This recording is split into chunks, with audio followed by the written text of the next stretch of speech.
Hey, love, good morning. So we're back. Good morning, So what sir. are we doing? Yeah. Hi, good morning. So what are we doing today? Today, sir, we have a very interesting topic, and I would say this topic is needed by each and every professional out there in the cybersecurity domain, information security domain. Somebody definitely who is on the GRC side of things would need to watch this video very carefully, guys. I can tell you upfront. We are today talking about understanding the attack vectors in the cyber domain.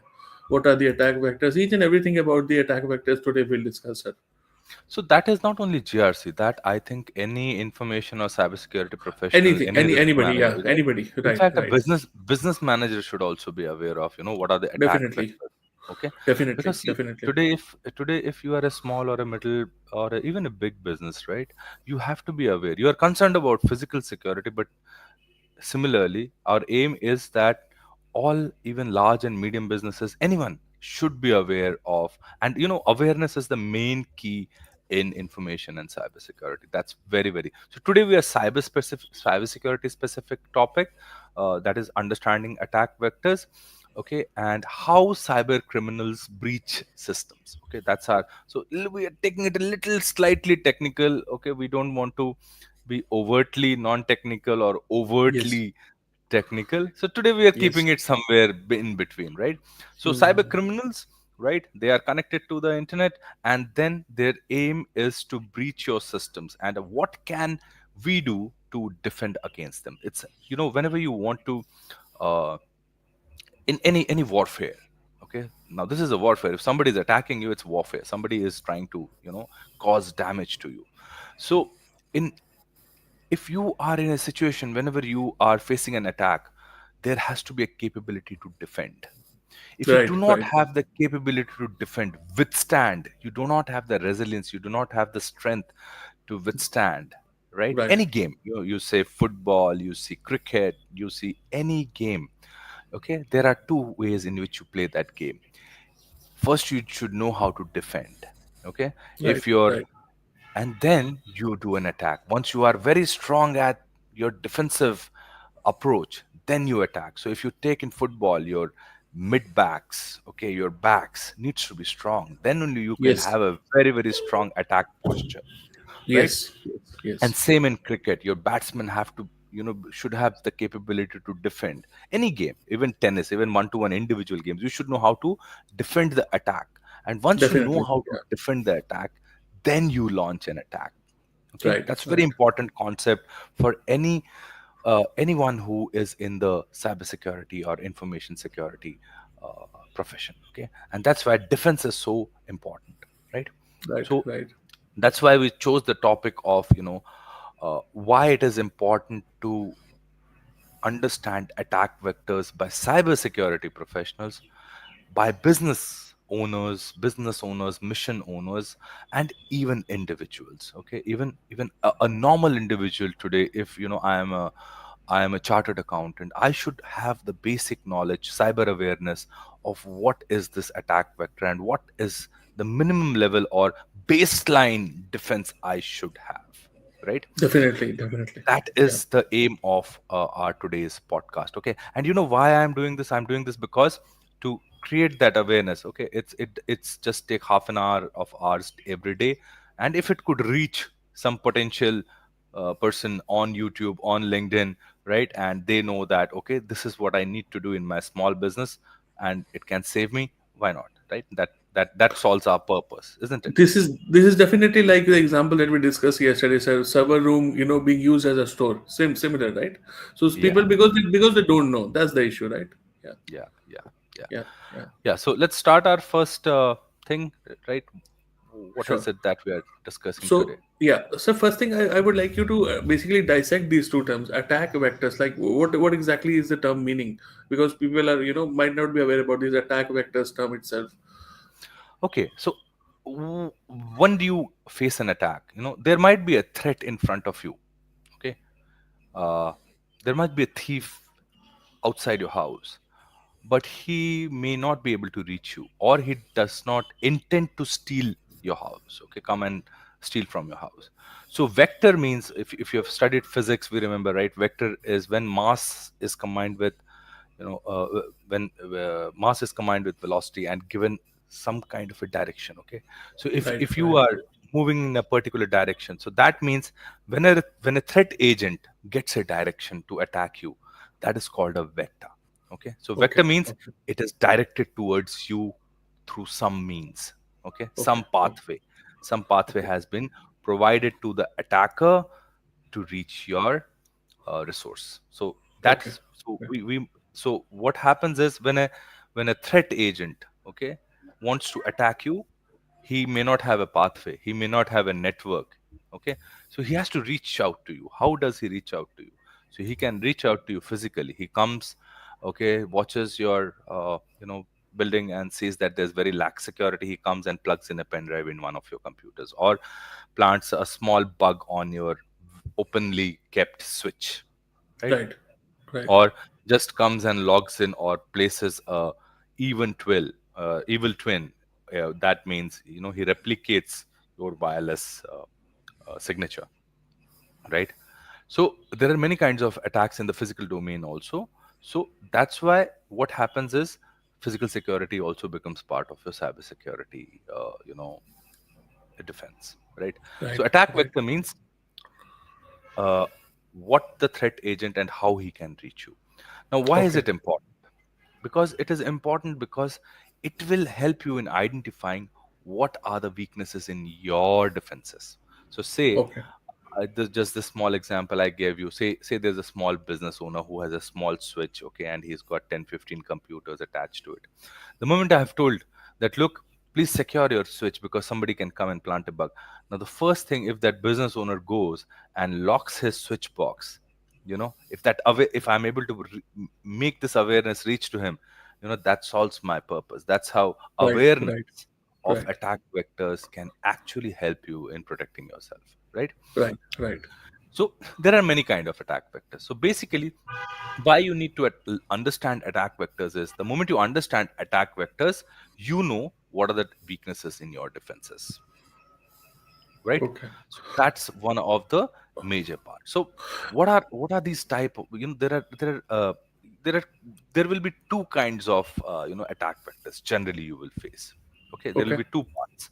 One will be a direct path, something which reaches your uh, you know resources directly, right? Mm-hmm. So direct path would be a hacker wants to hack you, and he comes and sees that physically you are very, very weak, goes and plants a bug on your switch Right. or on your Right. cables, or comes in and plugs in a USB and delivers a malware onto your laptops, one of the laptops connected to the network, right? Right. That could be Right. one of the direct malware, direct path. Second path could be he found a network connection, okay, and he went on the internet and found out the email address and delivered a malware on your email. So email becomes a very, very you know open vector which can reach out to you. Like, I can find out your email address in no time. Right. So I can send you a malware on the email, I can send you a phishing link, I can send you a document with some kind of code embedded in that, right? uh, then I can send you a link to some, unauthorized website, which is called phishing. Or I can also deliver a small looking software and telling you that this is the software which you had demanded for calculating taxation. And you install it, and basically you end up running up a ransomware on your entire network, right? Right. And so Right. these are direct attack vectors. Means somebody who's be able to interact with you and deliver you that threat to your doorstep. And you had a Okay. vulnerability. Either you had a technical vulnerability, or you had a human vulnerability, or you had a network vulnerability, right? And then there are indirect ways. So, what are the indirect ways? Indirect ways is, now I know that I cannot physically reach you. I'm maybe the threat agent is sitting in some other country, okay, but they want to, you know, carry out an attack uh, on your enterprise, right? Now, this is where you can do indirect attacks. Now, indirect attacks means, can I reach out to you not directly but indirectly? That means, okay, that could be a supply chain attack. I know that you have contracted 100 laptops to a company based out of China, okay, and it's going to pass through my country, and I plant a bug on that device. So that could be, a indirect attack. I can Okay. also attack I can also choose to carry out an attack through your third parties. You are dependent on a third party API on the internet, right? You use a KYC API from some vendor, and I cannot find any vulnerability in your enterprise. So what I do, I found a vulnerability on your third party. I exploit that to reach out to you. So Okay. that means evaluating your complete environment becomes very, very important in attack vector analysis, right?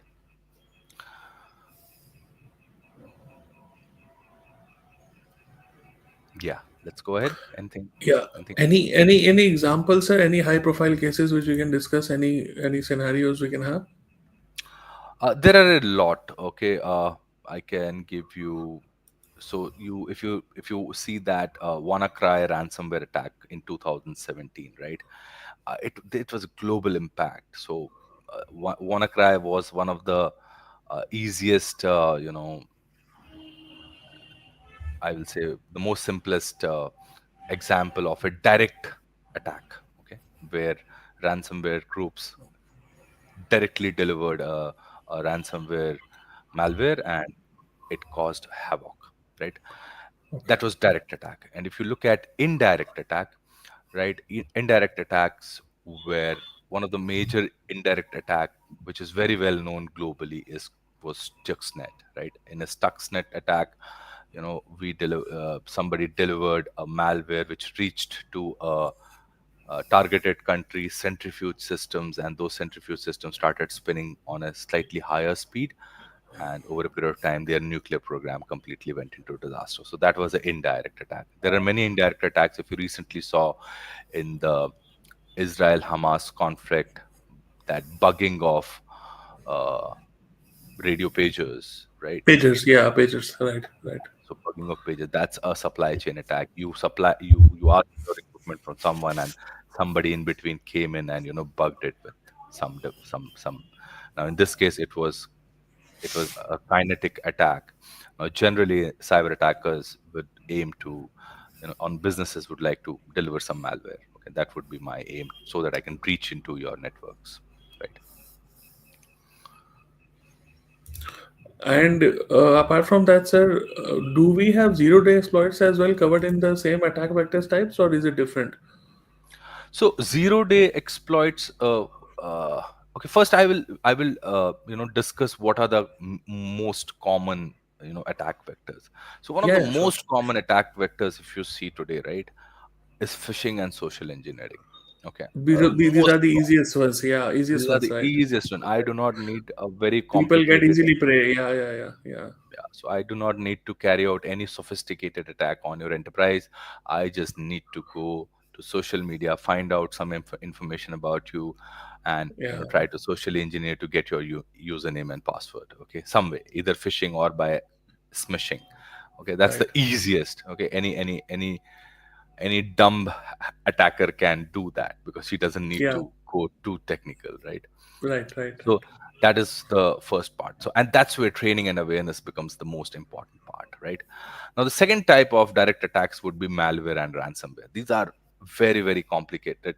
Out of that, ransomware is a very, very high sophisticated attack, wherein we are trying to reach you and then encrypt your entire uh, organization data, and then ask for ransom. Yeah, that's where right, WannaCry ransomware was one of the most important part. Now, this is where you have to deploy maximum of your defensive, approach. You have to deploy various defensive tools, and you also have to have a very, very robust resilience against such attacks. Also, what you would require is a very, very strong backup and recovery architecture. Okay, right, right, because right, in the eventuality where you are attacked by ransomware and everything is encrypted, you keep a segmented backup, so that you can recover in case of a very, very high sophisticated attack. Now, in cybersecurity, you have to be prepared for such attacks, because if you're not right, prepared, right, then you one day will come when you will get exploited, because you are connected to a public network, right? So that is second. Third is zero day exploits, what you were asking me, right? Now, zero day exploits is something which, attack vectors which you are not aware of. Okay, Yes, yes, you have a operating system, it's got some vulnerability, and even the manufacturer of the operating system is not aware of those vulnerabilities. And now is the time when the hacker was doing his research and he has come to know about those weaknesses in your system. Okay, yes, now this is where, if you see, log4j vulnerability of 2021 was one of the most prominent zero day exploit. Okay, it's not that Microsoft did not release the patch. It released the patch, but you were just not aware of that patch, that Microsoft has already released that patch, right? So log4j vulnerability was one of the most exploited vulnerability in 2021, and there were a lot of major hacks which took place, and almost overnight, a lot of systems were affected, and then there was lot of patchwork which was required, and then over a period of time, people released tools to stop that particular attack. Even today, there are a lot of systems which are vulnerable to log4j, and systems have not patched themselves. Organizations have not patched themselves. Even today, right? oh As we my god, speak in 2025. yeah, That's the awareness of about patch management, update management. Okay. So what should happen is, in such cases, for zero day exploit, you should have an active strategy to continuously look for vulnerabilities in your system. What are the emanating threats? And this part of cybersecurity is called threat hunting. Okay, wherein you are continuously monitoring the environment, what kind of threats are originating and do they affect you, right? And that's why you need to have a very, very strong and efficient patch management system without bringing down your production. So if you bring down your production when you are patching, then that is also very. So you need to have a team which understands what kind of patches are released, what kind of risks are there, is that risk very high, very low, and depending upon your risk metric, you carry out whether it has to be an immediate patch management or the patch can be delayed, right? Because at times patches can bring down systems. Okay, yeah, so yeah, you saw the CrowdStrike incident, right? Wherein yes, yes, yes, so-called push to the to the agent caused a massive internet outage, okay, resource outage, yeah, right? Next vector generally is insider threats. Now that's a very, very common vector. You'll be very surprised that insider threat is also a very, very major threat in organizations, right? And I have actually seen companies coming out to me and saying that this is my outsourcing business. This was the manager who was dealing with this client. They worked with us for 6 months, and after 6 months, this employee and the employee started his own business, and the client is out. oh my god, And this is not once. This is very common, by the way, right? This is very common, right? Where employees misuse access, employees get a lot of hands-on information, and then they exploit that. One of the simplest example, which is a very high case, high profile, uh, you know, uh, high profile case was of Edward Snowden. So yes, Edward yes, Snowden, uh, took out a lot of NSA data and leaked it to public, right? So yes, that was insider threat, right? People might have motivations. People might have some kind of you know aspirations. Okay, they might have some complaints and they might execute something, and that's why this is where access management comes into picture. You have to have very, very granular role based access control system, so that you can your privileged users remain very, very well contracted. Now again, whenever you're doing this, you have to evaluate the risk, because you cannot apply all controls everywhere. It depends on the right, sensitivity of the information and then how you connect it, right? right, right, right, Then there are indirect attacks like supply chain attacks, which I've already discussed, right? yes, Supply chain yes, attacks is where yes, you are dependent on a third party and the third party gets exploited, like the solar wind attacks in 2020, right? hmm, Solar wind was a party, it was this application which was used by multiple vendors, even US government for multi. There's identity governance, there is identity management system. So there are a lot of functionalities in SolarWinds, which is very frequently used by US government agencies. And SolarWind hack affected a lot of other systems because it was identity and access management system. So it gave access to a lot of other systems, and there was a severe data exfiltration because of SolarWinds attack in 2020.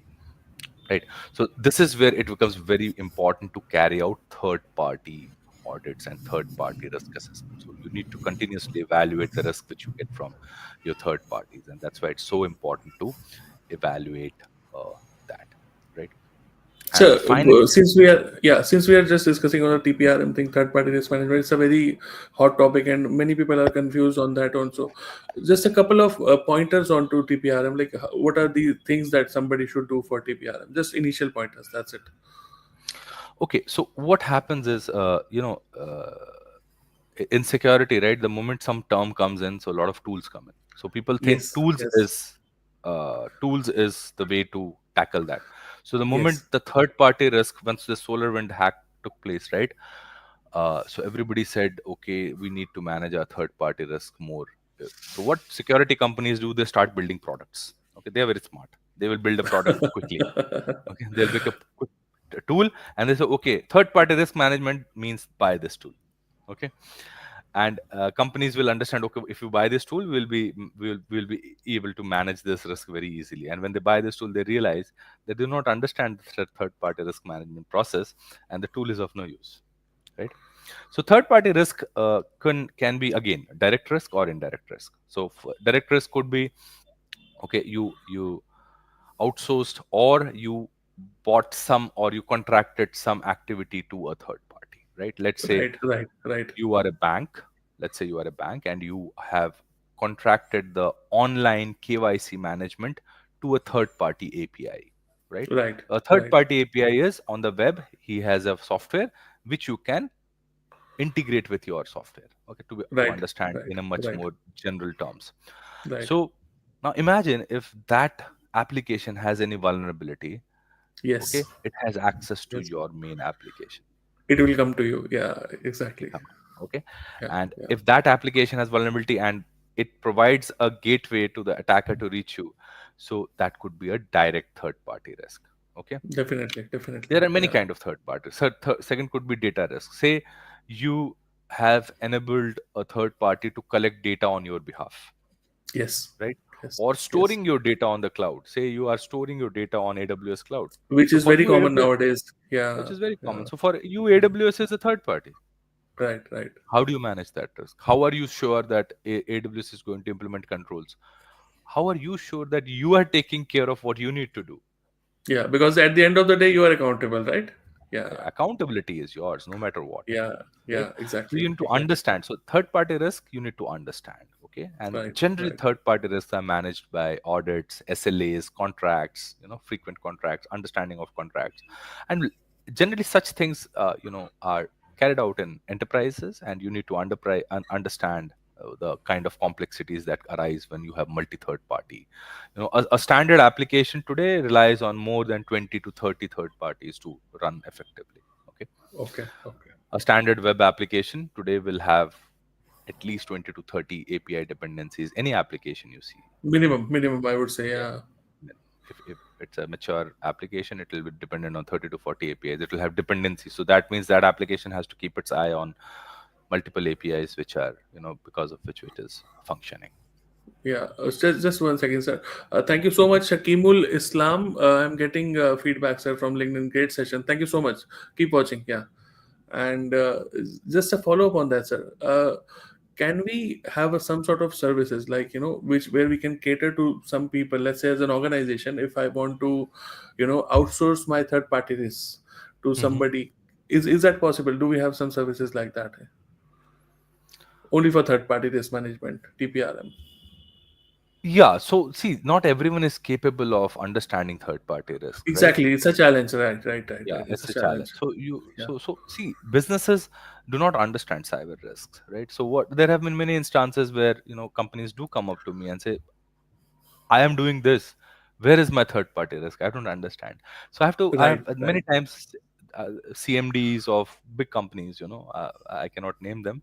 I made them understand, look, this is your risk. Now, how much you want to manage? How do you manage it in your contracts? It's up to you, Right. right? But I can only tell you how to manage, right? Yeah. And which are the key risks. Not all risks are risks. Okay. Yeah. Not all risks are viable risk. Risk is there always, right? But I say, look, Right. these are the critical risks, and this is where you should have proper, some kind of a risk management or some kind of a risk control, right? We do Right. that. Right. We Right. do definitely do that, right? Sure. Yeah. Sure. Coming back to the supply chain attacks, sir. Yeah. So Yeah. where were we? Supply chain attacks. So supply chain Supply chain attacks attacks. today have become, yeah, very, very common, and in the physical domain, and in obviously on the internet, right? And lastly, I would say, one of the major segment which affects the availability of information systems today is denial of service attacks. Now, denial of service attacks remains one of the major threats on any application which is on the web, right? So that would definitely be major concerns. And distributed denial of service attacks, at times, some internet connected devices have major vulnerabilities. Attackers take over those devices and then launch distributed denial of service attacks. Okay. Right. So Right. generally you will have to deploy certain rate limiting uh, you know uh, controls in front of your web applications to ensure that your web applications do not face regular denial of service attacks. Right. So these Right. are the major concerns today in the cyber industry, and businesses should take care of. There are a lot of complexities in that, and you definitely require maturity over a period of time. Any emerging attack vectors, sir, in terms of AI and ML? Because see, Oh, this is a new there technology there which is coming up nowadays.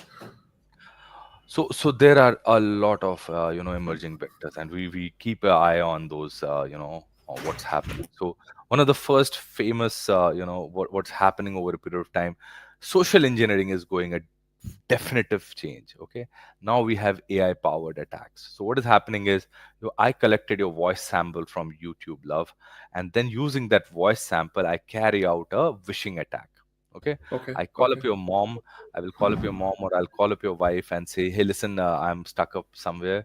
Okay, Right. and can you just Right. transfer some money? I've lost my mobile, so that's why I'm calling you from a different number, Different right? phone. Yeah. Yeah, Yeah. but this is me, because your voice is modulated by an Matching. Yeah. Yeah. AI, Yeah. right? So your wife is going to believe you, and she's going to transfer. And something like this has happened over a period of time, right? So Yeah. that's why AI service providers now need to understand those risks, and they need to implement control that they are not misused, right?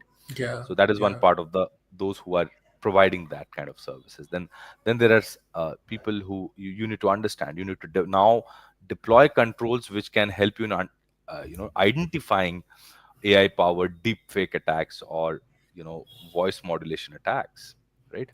So we now need to cybersecurity professionals should now be looking at that, right? Yeah. Absolutely. Right. Absolutely. Right. So organizations are already working. There are tools now available to detect the deep fake systems, and things like that, right? Yeah. Yeah. Okay. Now, the most common thing over a period of time is, what has happened is a lot of miniaturization is taking place. A lot of embedded systems is taking place. So IoT devices are over a period of time coming. Like today, I can control my water pump through internet. I can control my gate lights through internet. I can Smart control my, devices. Yeah. yeah, Yeah. a lot of smart device. I can control my car. I can open, close my car. I can Right. see where my car is. Now Right. Right. imagine my car, whichever system which my car, developer has deployed, and if it is a low cost, low grade firmware, it can be exploited. Right. Today, my Right. car can be opened remotely and Yeah. can be started remotely. Now Wow. that's the problem for me. So if an attacker gets access to that my car, he can actually remotely start it, remotely open it, and Do take whatever he it. wants. Yeah. Exactly. Yes, it. So those are the concerns, right? So you Right. need to, so service provider also needs to have understanding of what kind of hardware, what kind of software is he using, and what is he providing, right? Right. And at Right. the same time, as a customer, I also need to be aware that okay, these are the risks, and does the service provider address my risks? Okay. Right. Then the next is probably over the period of time we have lot of cloud exploitation. So we were over a period of Definitely. time, right? Yeah. I run my organization completely on cloud. I have my servers on cloud. Yeah. I have worked in the infrastructure domain, so I know how painful it is to manage a server. you know I need to manage a rack, so much of cabling, gateways, load balancers, air conditioning, HVAC, Physical security. stacking. Yeah. Not Yeah. only security, just maintaining the infrastructure is Exactly. such. Exactly. I know it, and from some place, some rat comes in and bites your fiber, and your entire It's system all is done. toast. It's all done. Yeah. It's all done. So these are the concerns, and now, I have 12 servers running on AWS and billing me monthly $200. I'm so happy. I don't need it. But at the same time, if I misconfigure my resources, I misconfigure my network, I misconfigure the services on the cloud, I'm easily providing a gateway for someone to, come and hack me. Okay, you don't need a Definitely. sophisticated Definitely. hack. I'll tell you a small example. So, say around 5, 6 years back, okay, or even, yeah, 6 years back, whenever you used to create a storage bucket on AWS, right? It was called S3. it. Yeah. Yeah, it is S3. called S3 bucket. It used to be default public access. So that means Yes. if you It have used to be. put Yeah. in a if you've put in an image inside your bucket, okay, that means it was granted a URL which you could access publicly, Easily. Yeah. right? That was AWS way of, and it used to tell that by default, S3 bucket is public. Yes. Now the intention was to let you create a website very easily. That was the Yes. intention. Okay, but once S3 bucket became a storage bucket, right? Now, you were told that please make it private, please make it private. So if your developer did not understand that, he will end up putting a lot of information which is not supposed to be accessible on the internet publicly, Public. Yeah. Exactly. right? And now, AWS has, of course, made by default AWS S3 buckets private unless you explicitly make them public. Now, Right. basically, S3 bucket was used for static websites more commonly.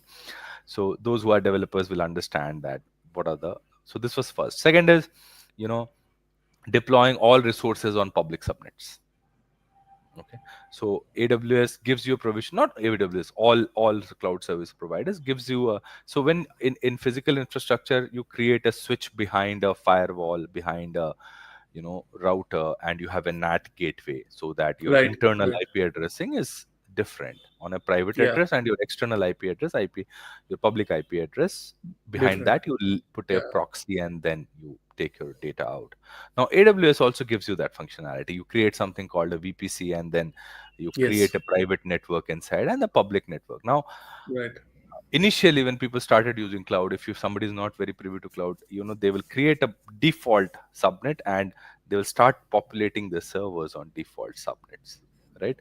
And there were a lot of initial exploits because of such misconfigurations on AWS, and it still happens. So you have to keep an eye on the best practices and understand cloud architecture well to not Right. Right. allow some kind of an exposure, right? Right. So Right. people think just because I'm in cloud, security is taken care by AWS. It's not the It's not. case. You have to It's not keep actually. Yeah. configuration as your thing. Okay. Right. Fourth on the horizon, if we can look at the evolving threats, okay, is the quantum computing threats. Okay, I'm looking at post quantum threats. We are looking already that there is going to be supercomputer class computing on our laptops, right? Under 10 years down the line. So Definitely. this is where we are looking at 10 years, 15 years down the line of supercomputer in your hand or supercomputer desktop in your house. Okay.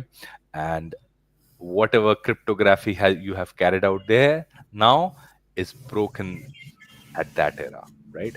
Right. So Right. there is a case in point, because there will be certain information which is right now important will also remain important, say 10 years or 15 year hence. Yes. So if you look at adopting, we should be looking at adopting post quantum cryptography techniques right now. So if you look at Apple, they have already adopted, you know, post quantum cryptography on their FaceTime messaging system, right? Okay. So that is on the horizon. People are definitely worried about it. Yeah, but maybe not mainstream businesses may not be, but yes. So there will be some, post quantum threats which will be emerging slowly once miniaturization of quantum computing takes place. Okay. Okay. Sir, having discussed all the attack vectors now, mostly we have covered, I think, each and every domain of attack vectors. So, as a business, what are the best practices that I can follow if I'm a business, and what are the things that I can do in order to make sure that I'm on a defensive mode for all these type of attack vectors? So, firstly, is risk. You have to evaluate risks to your organization. Okay, Right. so you Right. need to understand risk. Based on the risk, you need to first adopt a framework. Okay, if you are a mid-sized business, okay, a considerable turnover, I will definitely tell you that you should have uh, uh, a risk management approach. You should have a framework to start with, and one of the best frameworks, okay, which was the earliest frameworks, was ISO 27001 or 7001, and now it's called ISO 27001, which you are an expert, right? Right. Right. Okay, Right. though I have done implementations, but I will not call myself a 27,000. I'm more of a techno management geek. I am not more of a documentation guy, and that's where Love Johar comes in, right? You are the ISMS expert. I don't think anyone there. I have not seen anyone who is more accomplished, more knowledgeable about, documentation, and the way you put it. I have seen one of the clients CISO really apologizing to you to, okay, forgive him for his ignorance, right? So that's Yeah. that's that's how that's how once you become expert in your domain, yeah, right, that's how it should be. And really nice with that what happened, right? So what I'm saying is small businesses, uh, even middle business, even large businesses, it is very good to have a framework, and ISO 27001 is one of the best frameworks to start with. Why? Because most of the even regulatory standards say that please follow ISO 27001. So Right. Right. that becomes like a baseline today to start with, right? Right. Right. Second is you need to have a layered security approach. You cannot say that just because I've put an antivirus on my laptop, I'm secured. You need to understand network risks. You need to understand, of course, malware risk. You need to understand email gateway risks. You need to understand physical risks. Okay, so you need to have that risk assessment. You need to understand if any kind of breaches happen. You need to have layered defense. You need to have, you cannot fight a battle unless you have an eye on your enemy. Okay, Right. and Right. Right. that's why keeping an eye on the enemy is so important. So that means you need to have some kind of a control over your network, and you should have visibility into your network. In armed forces, when we were there, you cannot fire if you can't see. Definitely. Yeah. Yeah. So you need to see first to fire. Yeah. And how Yeah. do you Yeah. see on computing networks? How do you see your entire infrastructure? You need to have some kind of visibility, and that visibility is given to you today beautifully by SIEM system, security incident and event management system. So they accumulate all your logs and give you visually to, early detection, right? What So exactly is your security posture around the entire company? not It only shows not you only posture, it gives you real time what are the events what happening. So exactly is happening, right? Okay. yeah, Okay. so you can Okay. easily detect. You can easily Okay. detect. Okay, there is a DNS, unwanted DNS query. Why? Okay. Okay. Okay, Okay. so it gives you that. That's where SOC analyst can get empowered to work, right? Yeah. Exactly. So that's where technical layering is required. You need to have multiple technical layers to, detect some kind of some kind of a unnatural activity or something which is not desired happening on your network. So you need to have a layered approach. You need to understand the layers, and you need to have a layered approach. Okay, I think one of the main factors now is the human factor. Okay, how do you understand? Now, a human factor is you are the business owner, and if you do not understand that, uh, what are the threats, then there's no point, right?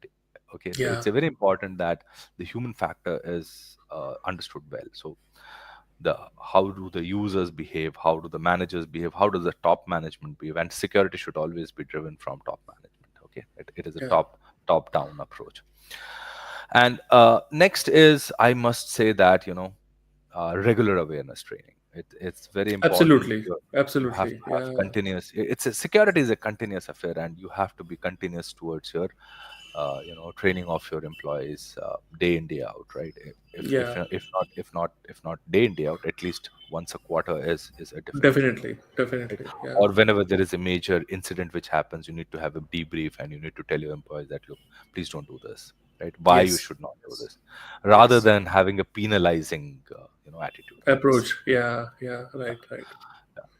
uh, Carry out regular audits. It's very important to have regular audits, because without audit, human beings will become lax, and you will not be able to find weaknesses in your system. Okay, Yes. have to Yes. carry out, if you are public facing, even if you're not public facing, you need to understand what are the technical weaknesses, and that's why you need to carry out offensive techniques, which is penetration testing. So Right. penetration Right. testing is a good approach. External penetration test or internal penetration test, right?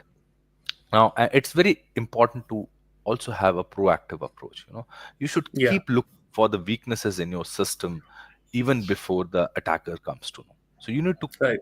look at from the perspective of the attacker, and continuously evaluate your uh, software systems, hardware systems, people systems, process systems, okay, technology systems. You need to continuously evaluate that, and have an oversight, have a you know I say proactive approach towards protecting yourself, right? So Right. that is something which is very important. And finally, I would say that you should have I'll say, in fact, finally, I will say 2 points. First point is, you should have clear cut incident response plan. Like, day before yesterday, I think, yeah, we had a ransomware incident, and what we did, we were very clear: isolate the endpoint, disconnect the network cable.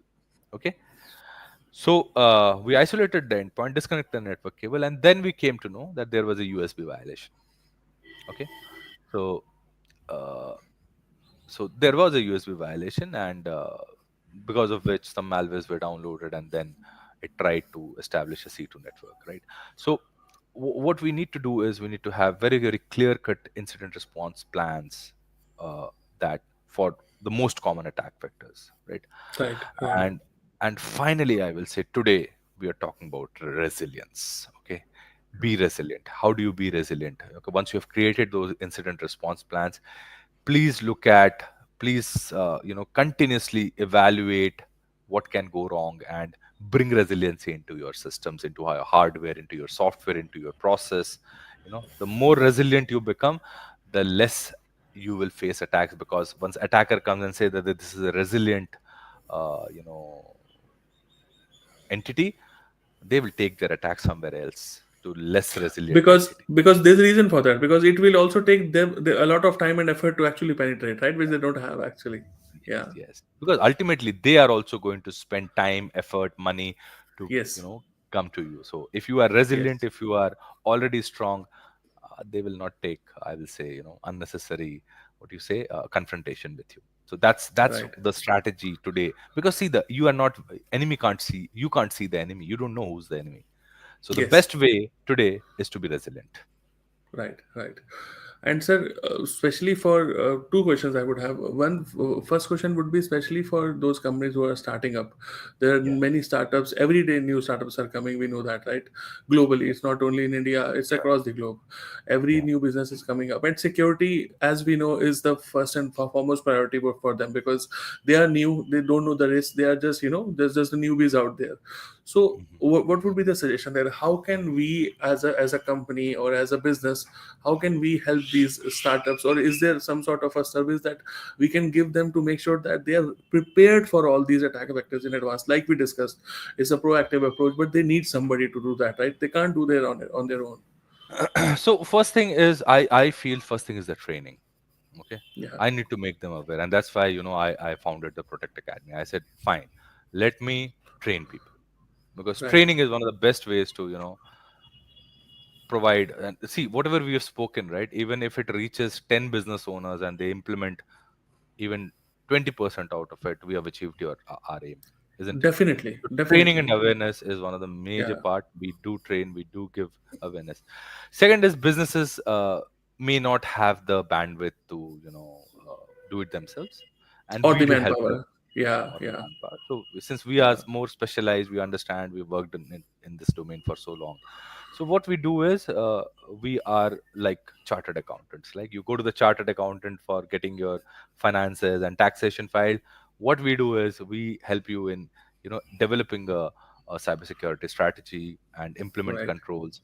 We are not a product company who tell you that buy the most expensive firewall. We evaluate the risk and we tell our clients, look, doing this much will make you reach this much, or doing this much will make you reach this much. How much resilient you want to be, it's up to you. So we do help organizations in meeting the cybersecurity defenses, framework implementations, ISO 27001, right? So that is we help out our customers with. And finally, which I was very passionate about, was building my own product. Okay, and we are developing an XDR, right? We have, I will say, we have 95% features of what Sentinel-1 has, right? And we are now developing the 5% module, which is the AI integration, which we are trying right now. It will take us 6 months to a year, but yes, we are at it. And we have a very good development team which is working on it right now. So Sure, yes, sure. we our training main focus is on training and awareness, and second is providing resilient services to organizations. And one of the main features is we help organizations implement ISO 27001, right? We Yes, help them yes. with their internal audits, we help them with their risk management process. So we do that, we definitely do that. I think Yeah. Vinesh here has a question, Love. Yeah, Vinesh is asking, cyber security is different from cyber resilience. No, security. How do you become resilient, Vinesh? You become resilient by ability to withstand some attack. Security is implementing controls. Now, once you've implemented controls, how effective are those controls to withstand the attack? How have you been able to mature those controls? You've carried out training awareness. You've carried out training awareness that, look, this is phishing. But now, how do you find out whether your 100% of your people will not get phished? Do you have that capability? So now, once you do a phishing exercise and you see actually that, okay, 98% people uh, understood that phishing, but 2% people did not understand it, they ended up clicking on the phishing link. Now, that is where you are trying to be resilient. Okay, this is just a simple example. Resilience has many things. Resilience, you'll have to carry out a lot of exercises. You'll have to continuously evaluate your controls. You need to carry out something called SCA, security control assessments, continuously. You need to have more audits and see that, and audits not for just for tick mark audits, audits to find out actual weaknesses in the people process technologies. Okay, that's what. So cyber resilience is above setting. Once you've implemented security controls, now you're trying to make them much more stronger. Right. So, sir, we have few comments from LinkedIn now. Amitabh Bhardwaj is saying a great session, and he's thanking us for that. We have JB Sheikh, who is also appreciating the session. Then we have Shakimul Islam, who is also appreciating the session. Thank you so much, guys, who's watching. And please feel free to ask any questions if you have. We are here for you, okay? Any follow up questions you can ask in the comments also, right? Yeah. Right. So we are done for the day, I guess, Love, or do Yeah, we have I any? think great session, sir, and definitely helpful for people out there who want some sort of help and some sort of support in terms of understanding what is an attack vector, or they want awareness around that. Definitely, this video will cover all that. Yes, Right. right, Right. right. So thank you so much, everyone, our viewers, and if you liked it, please subscribe, share, okay, and spread the word around. And we are ready for any questions. And if we don't have any questions, then let's call it a day. Okay, we were slightly late today, but then we are when Jab jago tab savera, what I say, right? Right. Right, love. Thanks so much, and see you next time.